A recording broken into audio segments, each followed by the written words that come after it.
So good morning guys. तो चलिए start करते हैं आज की रिवीजन क्लास। तो देखो, पहला प्रश्न आपसे क्या पूछ रहे हैं कि देश का पहला हर घर जल प्रमाणित जिला कौन सा बना। तो आंसर होगा बुरहानपुर, ये मध्य प्रदेश का है। फिर बताओ राष्ट्रीय समुद्री दिवस हमने कब मनाया। तो आंसर होगा 5 अप्रैल को। लेकिन अगर आपसे पूछें कि विश्व समुद्री दिवस वर्ल्ड मैरीटाइम डे ये कब मनाया जाता है, तो फिर आपका आंसर होगा सितंबर के लास्ट थर्सडे को मनाया जाता है। आप ये बताओ विश्व महासागर दिवस हम कब मनाते हैं, वर्ल्ड ओशियन डे। और अगर आपसे पूछा जाए कि राष्ट्रीय समुद्री विरासत परिसर ये कहाँ पे बन रहा है, तो आंसर होगा लोथल, गुजरात में। और गुजरात के लोथल में ही की जाएगी भारत के पहले समुद्री संग्रहालय की स्थापना भी। अच्छा, एक प्रश्न का उत्तर और देना। India international sea food show जो कि 2023 में होंगे, वो कहाँ पे होंगे, और अभी 2022 वाला वो कहाँ पे हुआ था, ये भी बताओ। अगला है भारतीय पुरातत्व सर्वेक्षण के संस्थापक कौन थे, यानी कि आर्कियोलॉजिकल सर्वे ऑफ इंडिया के। तो आंसर होगा अलेक्जेंडर कनिंगम। इसकी स्थापना हुई थी 1861 में, नई दिल्ली में हेडक्वार्टर है। वर्तमान में इसके डायरेक्टर जनरल हैं वी विद्यावती। अब बताओ द मैकमोहन लाइन नाम की बुक को किसने लिखा, जे सिंह ने। और इसको भी लॉन्च किया था हिमाचल प्रदेश के गवर्नर ने। उनका नाम है राजेंद्र विश्वनाथ अर्लेकर। अब बताओ किस राज्य का है जामताड़ा जिला, जो कि देश का पहला जिला बना जिसके हर गांव में पुस्तकालय है। तो आंसर होगा झारखंड का है ये। और अगर आपसे पूछे ना कि 2022 के लिए विश्व पुस्तक राजधानी के रूप में किसे चुना गया था, तो आंसर होगा मेक्सिको का शहर है ग्वाडलाजारा। आपको याद है अभी world book and copyright day कब मनाया, 23 अप्रैल को। और इंटरनेशनल चिल्ड्रन बुक डे, अंतर्राष्ट्रीय बाल पुस्तक दिवस, ये 2 अप्रैल को होता है। अब आप बताओ एशिया कप 2022 ये किसने जीता। श्रीलंका ने जीता है पाकिस्तान को हरा करके।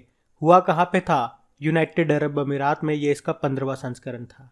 इसी तरह से जो 2022 में आईपीएल हुए थे वो भी 15वां संस्करण था। भारत में हुआ था वो उसको गुजरात टाइटंस ने जीता था राजस्थान रॉयल को हरा करके। अभी रणजी ट्रॉफी 2022 में जो हुई उसको किसने जीता, पहली बार मध्य प्रदेश ने जीता है मुंबई को हरा करके। और दलीप ट्रॉफी 2022 इसका भी संबंध है क्रिकेट से ही। ये भी कोयम्बटूर में हुआ था। इसको वेस्ट जोन ने जीता है साउथ जोन को हरा करके। तो ये क्रिकेट से संबंधित 4 टूर्नामेंट मैंने आपको बताए। ये भी करंट अफेयर्स के बिल्कुल इंपॉर्टेंट गरम टॉपिक है, इनको याद रखना। एक मुझे बताओ संतोष ट्रॉफी का संबंध किससे है। अभी 2022 में 75 नंबर का एडिशन हुआ, 75वां, जिसको जीता केरल ने पश्चिम बंगाल को हरा करके। अब है विश्व प्राथमिक चिकित्सा दिवस, वर्ल्ड फर्स्ट एड डे। ये कब मनाया जाता है, यानी कि वर्ल्ड फर्स्ट एड डे ये सितंबर के दूसरे शनिवार को मनाया जाता है। इस बार हमने 10 सितंबर को मनाया। एक वर्ल्ड एड्स डे भी होता है, वो 1 दिसंबर को होता है। अगर आपसे पूछा जाए नेशनल डॉक्टर डे, राष्ट्रीय चिकित्सा दिवस, ये 1 जुलाई को होता है। और मुझे बताओ भारत के पहले वन चिकित्सा केंद्र का उद्घाटन अभी कहाँ पे किया गया। तो याद रखना उत्तराखंड के रानीखेत में। और WHO वर्ल्ड हेल्थ ऑर्गेनाइजेशन ने global centre for traditional medicine की स्थापना कहाँ पे की, तो आंसर होगा गुजरात के जामनगर में। देश का पहला मानव दुग्ध बैंक कहाँ पे खुला, ये खुला था मुंबई में। ये बात है 1989 की। भारत का ही नहीं, ये एशिया का भी पहला था। और वर्ल्ड मिल्क डे कब मनाया जाता है, 1 जून को मनाया जाता है। आपको याद होगा जम्मू कश्मीर का पहला दूध गांव कौन सा बना था, जेरी। और अभी केरल ने अंडे और दूध योजना भी शुरू की थी, जिसमें क्या होगा, आंगनवाड़ी के बच्चों को दूध और अंडे दिए जाएंगे 3 से 6 साल तक के बच्चों को सप्ताह में 2 दिन। इसी तरह से राजस्थान सरकार ने भी मुख्यमंत्री बाल गोपाल योजना को शुरू किया था, जिसमें कक्षा 1 से लेकर 5वीं तक के बच्चों को तो 150 ml दूध मिलेगा, 6ठी 7वीं 8वीं को 200 ml दूध मिलेगा। आप मुझे बताओ नेशनल मिल्क डे ये कब मनाते हैं।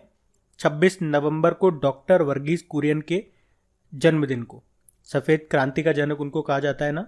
और संविधान दिवस भी हम 26 नवंबर को ही मनाते हैं। अब बताओ सेमीकंडक्टर नीति को शुरू करने वाला पहला राज्य कौन सा बना, तो आंसर होगा गुजरात। इसी के साथ याद रखो ड्रोन नीति को शुरू करने वाला पहला राज्य ये हिमाचल प्रदेश बना। इथेनॉल नीति को रखने वाला पहला राज्य बिहार। राष्ट्रीय शिक्षा नीति को लागू करने वाला पहला राज्य कर्नाटक। परंतु अगर आपसे पूछे कि प्री प्राइमरी स्तर पर न्यू एजुकेशन पॉलिसी को लागू करने वाला पहला राज्य, तो फिर उत्तर आपका होगा उत्तराखंड। और ई वाहन को मंजूरी देने वाला पहला राज्य ये भी कर्नाटक है। चलो अब हम पुराने महीने के करंट अफेयर्स का रिवीजन करने वाले हैं। तो बताओ इटली की पहली महिला प्रधानमंत्री कौन बनी थी, जॉर्जिया मेलोनी। इटली की कैपिटल रोम होती है और यहीं पे आपको world food programme, food agriculture organisation, इन सब का हेडक्वार्टर मिलेगा। अच्छा, आपको याद है इटली ने भारत में अपना पहला मेगा फूड पार्क ये कहाँ पे शुरू किया? तो आंसर होगा गुजरात में। एनपीसीआई के फिर से एमडी सीईओ कौन बन गए? National payment corporation of India full form होती है। आंसर होगा दिलीप असबे। आपसे अगर मैं पूछूं कि कौन सी टेलीकॉम कंपनी यूपीआई यानी कि यूनिफाइड पेमेंट इंटरफेस ऑटो पे शुरू करने वाली पहली कंपनी बनी, तो आंसर होगा जियो। और भारत की यूपीआई सिस्टम को अपनाने वाला पहला देश कौन सा है? तो आंसर होगा नेपाल। वर्ल्ड रिवर डे कब मनाते हैं हम? 25 सितंबर को मनाते हैं। इसकी थीम है जैव विविधता के लिए नदियों का महत्व। और दुनिया की सबसे लंबी नदी आप जानते हो नील नदी है, अफ्रीका में मिलेगी। और एशिया की सबसे लंबी है यांगसी नदी। और भारत की सबसे लंबी है गंगा, दूसरी है गोदावरी। अगला है मेडागास्कर में भारत के राजदूत बने अभी बंडारू विल्सन बाबू। मेडागास्कर की कैपिटल होती है एंटानानेरियो, करेंसी होती है एरेरी। बत्तुकम्मा पुष्प उत्सव कहाँ पे होता है? बत्तुकम्मा फेस्टिवल तेलंगाना में। रुपया व्यापार के लिए भारतीय रिजर्व बैंक की मंजूरी पाने वाला पहला भारतीय बैंक कौन सा बना? यूको बैंक, जिसका मुख्यालय आपको कोलकाता में मिलेगा। सीईओ सोमा शंकर प्रसाद हैं और टैगलाइन होती है ऑनर्स योर ट्रस्ट। ऑपरेशन मेघ चक्र अभियान चलाया किसने? सीबीआई ने, सेंट्रल ब्यूरो ऑफ इन्वेस्टिगेशन, जिसके डायरेक्टर जनरल कौन है? सुबोध कुमार जायसवाल। ये जो ऑपरेशन है ये चाइल्ड सेक्सुअल पोर्नोग्राफी के खिलाफ चलाया गया। किसे पहली बार महारानी एलिजाबेथ द्वितीय वुमेन ऑफ द ईयर पुरस्कार मिला? जो अभी ब्रिटेन की नई गृह सचिव बनी है सुएला ब्रेवरमैन को। और अभी ब्रिटेन के नए भारतीय मूल के बन गए हैं आपके प्रधानमंत्री, क्या नाम है? ऋषि सुनक। विश्व फार्मासिस्ट दिवस कब मनाते हैं? 25 सितंबर को मनाते हैं। इसकी थीम है फार्मासिस्ट यूनाइटेड इन एक्शन। और विश्व गोरिल्ला दिवस होता है 24 सितंबर को। अगली शीट में भी प्रश्न है, उसको भी देखते हैं। चलो बताओ, विश्व पर्यटन दिवस वर्ल्ड टूरिज्म डे कब मनाते हैं? 27 सितंबर को। जबकि नेशनल टूरिज्म डे होता है 25 जनवरी को। 25 जनवरी को नेशनल वोटर्स डे भी होता है। और पर्यटन से एक प्रश्न जरूर याद रखना कि अभी शंघाई कोऑपरेशन ऑर्गेनाइजेशन ने अपनी सांस्कृतिक और पर्यटन राजधानी किसे बनाया? या यूं कहूँ अपनी पहली कल्चरल एंड टूरिज्म कैपिटल बनाया किसको? वाराणसी को 2022-23 के लिए। और इसकी थीम क्या है पर्यटन दिवस की? Rethinking tourism. और वर्ल्ड टूरिज्म ऑर्गेनाइजेशन का हेडक्वार्टर भी याद रखो, मैड्रिड स्पेन में मिलेगा। लेवर कप किस शहर में हुआ? लेवर कप का संबंध किससे? पहले तो ये बताओ। टेनिस से। अभी हुआ था, ये इसका 5वां एडिशन है, ये लंदन में हुआ था।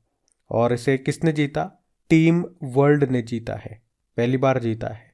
किसको हरा करके? टीम यूरोप को हरा करके। मतलब आप कह सकते हो टीम वर्ल्ड और टीम यूरोप के बीच में एक अंतर्राष्ट्रीय इंडोर हार्ड कोर्ट प्रतियोगिता है। अब बताओ 2022 में 52वां दादा साहब फाल्के पुरस्कार किसे मिला? आशा पारेख को मिला है। पहली बार ये 1969 में मिला था देविका रानी को। और अभी लास्ट 51वां मिला था रजनीकांत को। अगला है सितंबर 2022 में किस भारतीय महिला क्रिकेटर ने संन्यास ले लिया? तो आंसर होगा झूलन गोस्वामी ने। आपको बता दूं वनडे क्रिकेट में 250 विकेट लेने वाली दुनिया की पहली महिला क्रिकेटर बनी थी झूलन। और उनके नाम वुमेन्स वर्ल्ड कप में सबसे ज़्यादा विकेट लेने का रिकॉर्ड भी है। अभी मिताली राज और रुमेलीधर ने भी तो इंटरनेशनल क्रिकेट से संन्यास ले लिया था, ये भी याद रखना। किस मंत्रालय ने देश भर के गांवों में चयनित कुओं के जल स्तर को मापने के लिए एक जलदूत एप्लीकेशन बनाया था? तो आंसर होगा ग्रामीण विकास मंत्रालय ने। और आपको याद आएगा मेघदूत हवा से पानी बनाने की मशीन है ये। अभी इसे 6 रेलवे स्टेशनों पर स्थापित किया गया। अब बताओ ESIC employ state insurance corporation, कर्मचारी राज्य बीमा निगम, इसके महानिदेशक कौन बने? राजेंद्र कुमार बने। कौन सा राज्य नवजात शिशुओं को सांस संबंधी समस्या से निजात दिलाने के लिए एक विशेष उपकरण जिसका नाम है सांस, इसका इस्तेमाल करेगा? असम। आपको याद हो तो कर्नाटक सरकार ने भी छोटे बच्चों में निमोनिया को रोकने के लिए सांस नाम से एक अभियान शुरू किया था। बताओ किस राज्य को आयुष्मान उत्कृष्ट पुरस्कार 2022 से सम्मानित किया गया? उत्तर प्रदेश। आपको याद है प्रधानमंत्री आयुष्मान भारत योजना, ये 23 सितंबर 2018 को शुरू हुई थी रांची झारखंड से। 5 लाख रुपए का स्वास्थ्य बीमा मिलता है इसमें प्रति वर्ष। विश्व पर्यावरण स्वास्थ्य दिवस कब मनाते हैं? World environment day. World environment health day ये होता है 26 सितंबर को। और अगर पूछूं वर्ल्ड एनवायरनमेंट डे तो 5 जून को होता है, और वर्ल्ड हेल्थ डे होता है 7 अप्रैल को। और पर्यावरण मंत्री आपके भूपेंद्र यादव हैं। अब हम कल के करंट अफेयर्स को भी रिवाइज कर लेते हैं। और सेशन अच्छा लग रहा है तो प्लीज़ वीडियो को लाइक कर देना, नहीं करा तो, और इसे अपने दोस्तों के साथ में अभी एक बार शेयर ज़रूर कर दो आप, वरना लास्ट में आप भूल जाओगे, ऐसे ही निकल जाओगे। चलो बताओ, विधि आयोग के अध्यक्ष कौन है? नए बन गए, आंसर होगा ऋतुराज अवस्थी, 22वें नंबर के।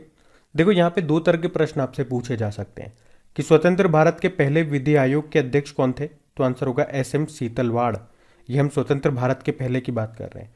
लेकिन पूछे अंग्रेजों के समय विधि आयोग के पहले अध्यक्ष कौन बने थे, मैकाले, और इसकी स्थापना किस गवर्नर जनरल के समय हुई थी, ये पूछेंगे, तो आंसर होगा विलियम बेंटिक, जो कि भारत के पहले गवर्नर जनरल भी थे इन्हीं के समय, तो यानी कि 1829 में सती प्रथा समाप्त हुई थी। अगला प्रश्न है, वर्ल्ड रेडियोग्राफी डे कब मनाया जाता है, तो आंसर होगा 8 नवंबर को। थीम क्या है, radiologist and radiographers supporting patient, यानी कि रोगी का समर्थन करने वाले रेडियोलॉजिस्ट एंड रेडियोग्राफर्स। आप जानते हो वर्ल्ड रेडियो डे कब होता है, 13 फरवरी को, जिस दिन नेशनल वुमेन्स डे भी होता है।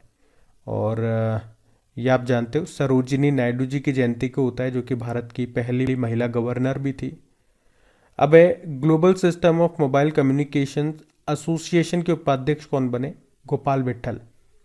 वर्ल्ड ट्रेवल मार्केट 2022 का आयोजन कहाँ पे किया गया, लंदन में। और लंदन किस नदी के किनारे स्थित है, थेम्स नदी। और आप जानते हो world travel and tourism index आया था, जिसको वर्ल्ड इकोनॉमिक फोरम ने जारी किया, उसमें भारत 54वें स्थान पे था और टॉप पे जापान था। नवंबर 2022 में FIH पुरुष जूनियर हॉकी वर्ल्ड कप ये कहाँ पे हुआ, उड़ीसा की कैपिटल भुवनेश्वर में, जो कलिंगा स्टेडियम है वहाँ पे। एशियाई महाद्वीपीय शतरंज टूर्नामेंट 2022 में महिला वर्ग वुमेन्स कैटेगरी में खिताब जीता है PV नंदिता ने, ये चेन्नई से हैं। और ओपन कैटेगरी में खिताब जीता है R प्रज्ञानानंद ने, ये भी चेन्नई से हैं।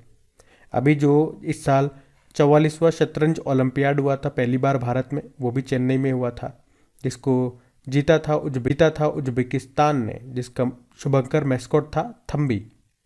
अब आप बताओ, देश का पहला डबल डेकर एक्सप्रेस वे कहाँ पे बनेगा, तो आंसर होगा नोएडा में। और देश का पहला एलिवेटेड एक्सप्रेस वे कौन सा है, द्वारका एक्सप्रेस वे। और आप जानते हो अभी भारत ने कहाँ पर सबसे लंबा डबल डेकर फ्लाईओवर बनाने का रिकॉर्ड बनाया था, पुणे में, जिसकी लंबाई कितनी है, 3.14 किलोमीटर है। वैसे नेशनल हाईवे 7 का नाम बदल के नया क्या रख दिया, नेशनल हाईवे 44, ये भी याद रखो। अब बताओ किस IIT ने ब्रिज इंफ्रा प्रोजेक्ट्स के लिए किफ़ायती कंक्रीट तैयार किया, तो आंसर होगा IIT हैदराबाद। और IIT हैदराबाद से एक और पॉइंट याद रखना, इसने विकलांग व्यक्तियों के लिए भारत का आर्टिफिशियल इंटेलिजेंस आधारित एक जॉब पोर्टल लॉन्च किया, नाम है स्वराजबिलिटी। अंतर्राष्ट्रीय कन्नड़ रत्न पुरस्कार 2022 के लिए चुना गया यदुवीर कृष्णराज चामराजा वडियार को। 2022 पुष्कर मेले का आयोजन कहाँ पे हुआ, राजस्थान में। राजस्थान में अजमेर में जो पुष्कर स्थान है वहाँ पे इसका आयोजन किया गया। इसे पुष्कर ऊंट मेला, या ये कार्तिक माह में होता है इसलिए कार्तिक मेला भी इसको कहते हैं। लेकिन एक पुष्कर फेस्टिवल, पुष्कर महोत्सव भी होता है, वो कश्मीर में होता है, तो दोनों में कंफ्यूज मत होना, मैंने आपको साथ साथ बताया है कई बार। जबकि अंतर्राष्ट्रीय ऊंट महोत्सव ये राजस्थान में ही होता है। राजस्थान में कहाँ, बीकानेर में। अच्छा, ऊंट के ऊपर जो कलाकारियाँ आपने देखी होगी उसको कौन सी कला कहा जाता है, उस्ताक कला कहते हैं उसे, याद रखना, उस्ताक कला। और एक मरु उत्सव भी याद रखो, ये भी कहाँ पे होता है, राजस्थान में। राजस्थान में कहाँ, जैसलमेर के पोखरण में होता है। तो गाइज ये था आज का आपका रिवीजन वाला सेशन। और फिर से याद दिला दूँ, अगर सेशन अच्छा लगा है, अभी तक लाइक नहीं किया, भूल गए, तो प्लीज़ याद करके इसे लाइक कर दिया करें और अपने दोस्तों के साथ में शेयर ज़रूर किया कीजिए आप लोग। ये रिक्वेस्ट है मेरी आप लोगों से। आज के लिए काफ़ी है बस, थैंक यू। और क्विज़ लगाना मत भूलना, क्विज़ लगाते रहना। और अगर आपकी क्रेक एग्जाम एप्लीकेशन में कोई एडवर्टीजमेंट अगर आपको दिखते हैं तो प्लीज़ उन्हें एक बार क्लिक करके देख लिया करो, अगर कर सको तो आप। बाकी मिलते हैं अगले वीडियो।